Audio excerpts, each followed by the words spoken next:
Excuse me, Aquarium Background?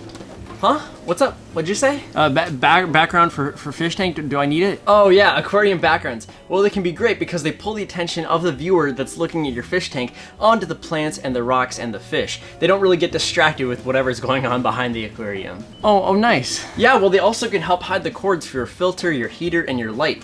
We like that because it keeps everything clean and aesthetically pleasing. I need that. Are they good for fish? Oh yeah, absolutely. The fish love it. It provides a safe spot for them. Whenever you walk by your aquarium, you might notice that the fish go darting around, and the reason is they just get stressed out and they don't know what's going on. So by having a safe spot, it lets them hide and be comfortable. This can extend their lifespan because they'll be less stressed out when you have them. Perfect. What color or style should I get? Well, this really depends on your aquarium and the setup you have. There's about 4 different types of backgrounds. They have 3D backgrounds that tend to be a little bit more pricey. There's static clings that also are really good. You can paint a background onto your aquarium, or you can just use cardstock or paper. It really depends on your price range and what you're trying to do with your aquarium. Nice, thank you. Yeah, no problem. To have an aquarium background or to not have an aquarium background? This is a question I have far too often because of all the aquariums I set up. And by the way, we just got back from the pet store because, you know, we can't really go out with lockdowns and stuff. So I decided to bring my own fish store experience into the fish room. So about 3 years ago, I made a video about DIY aquarium backgrounds, but I didn't really talk about the specifics and what the differences are between the different types of backgrounds, and also the differences between the colors that you choose for your backgrounds. I know this might not seem like an important video, but I mean, this is pretty important with your aquarium because it's a big feature that usually gets overlooked. I've personally overlooked it quite a few times, and I'm here to change it with this aquarium behind me. The first question is it necessary to have a background? Well, it's technically not necessary because it doesn't impede their life of the fish and the plants, but it does help the fish because it gives them a safe spot where they don't need to worry about predators coming from every direction. This is great if you're breeding fish because it can reduce stress. It's also just great because your fish probably won't be darting around as much. The background can also help hide a lot of your necessary things like your cords for your heater or some of your filter tubes, or if you have a hang-on back filter or canister filter, it can help hide all of that stuff so you don't see it when you're looking at your fish tank. Another thing backgrounds do is prevents light from coming from weird angles. So behind me in this aquarium, there's quite a bit of space between the wall and the fish tank,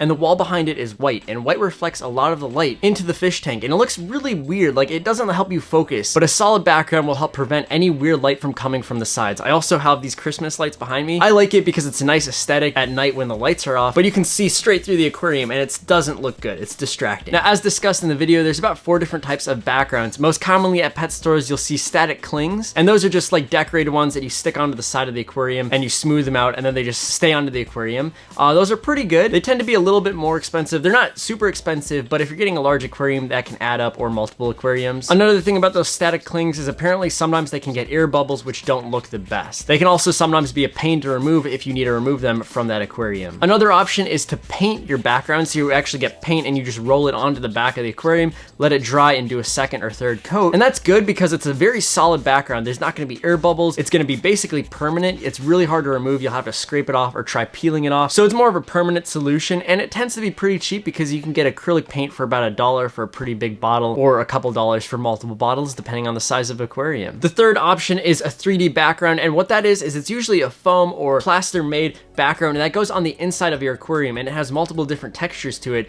This tends to be very expensive because you're having it custom made. You can make it yourself, but that takes a lot of time. One of my friends actually got one from a company and he really enjoyed it. It makes the aquarium look very natural. You can get it for different style aquariums. You can have it very rocky or places for plants to grow. So it's cool, but it tends to be pretty expensive, and it's best if you're setting up a brand new aquarium with no water or substrate. If you add a 3D background to an already established aquarium, you're gonna have to move everything out of the way for you to slide it in and have it fit behind that aquarium. My favorite method is just using cardstock or paper because it's very affordable and it is also very easy to remove or change up. We're gonna be installing one and it costs under $1. It could actually be like 50 cents, but yeah. Now let's talk about the color of your background, and colors are very important. You can go with the natural style, which is like a printed background. They sell those a lot at pet stores, and the 3D backgrounds will look very natural. However, some people don't like that fake looking background. They don't really like the look of that. Personally, I like to have solid colors, whether it be white or black backgrounds.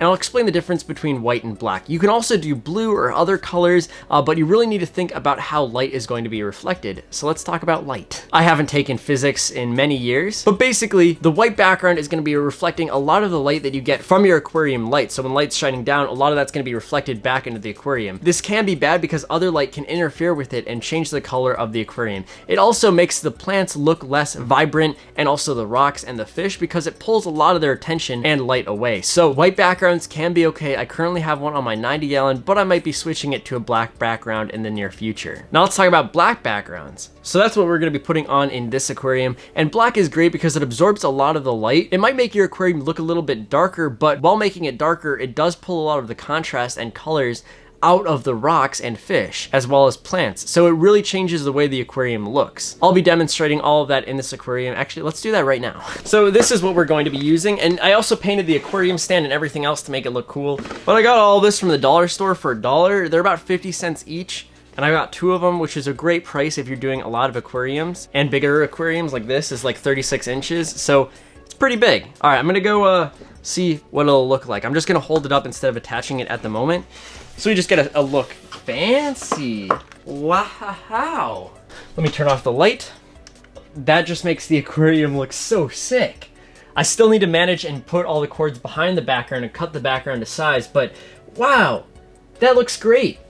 Another cool thing about this aquarium is the fact that the filter is black, so it kind of blends in, and once we have plants in here, it's gonna really fill out. I should probably talk about that. When you put live plants in here, it's also gonna add a lot to the background. That's why people recommend having your taller plants in the back of the aquarium, because it'll fill out the rest of the fish tank. That's what I'm gonna be doing in this fish tank really soon. Now, one thing you may be asking, what are the downsides with the paper background? Well, the major downside is the fact that it is not waterproof whatsoever. If you get any water on this, it's either gonna start expanding, shriveling up, and not looking good, or it'll rip or tear. So it has its benefits. So if it's in the back, it usually doesn't get that much water, especially if you have a lid. But the great thing is, since it is so cheap, it's easy to replace if it gets damaged. I guess that's the only durability side that's wrong with this, but it is really cheap. So now I'm gonna stick it onto the back of this aquarium. I'm gonna use some tape and a knife so we get everything clean and cut up. I got some scissors. I'm not sure who's gonna trust me with them. I'm just gonna hope that we get everything lined up and it's smooth. I'm not really good at this. Something went wrong here. Imagine if it just cut to me cutting off my hair. I mean, my hair's kind of long, but it's whatever. Okay, next section. All right, so this is what the aquarium looks like. That's pretty cool. Wow, it's so pretty. Everything looks so good. The lava rock, the driftwood. I can't wait until I get some fish and some plants in here. It is gonna look amazing. I do wanna show you what a white background looks. I have it on my 90-gallon just so you can get the difference between a white and black background and why I wanna switch to a background like this. Wow, that actually looks so pretty. Like, no cap, that looks great. And this is what the white background looks like. It doesn't look that bad actually, but I mean, I feel like a black background might just add a lot more color to the plants and the fish. I just feel like the white takes a lot from the rest of the tank. Oh yeah, by the way, this is my new light. This thing is insane. It is 4 feet tall. I've actually had the light for a while, but this is the new diffuser. This is what the old one looked like. It was super small, and then this one is just massive. So hopefully the videos look better. That's it for today. Thank you so much for watching. Check out my last video. I'll see you guys in the next one. Take it easy, fam. Peace. Wapa.